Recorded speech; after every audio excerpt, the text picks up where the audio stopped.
Hello and welcome to Do It Yourself channel. Today I will show you how to delete existing contact from our phone book in Samsung Galaxy S22.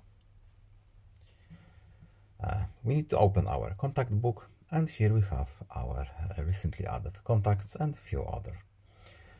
Let's say we want to delete John. So how to do it?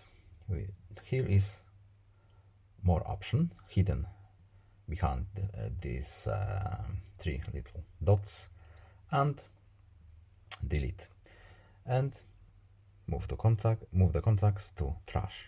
Yes please.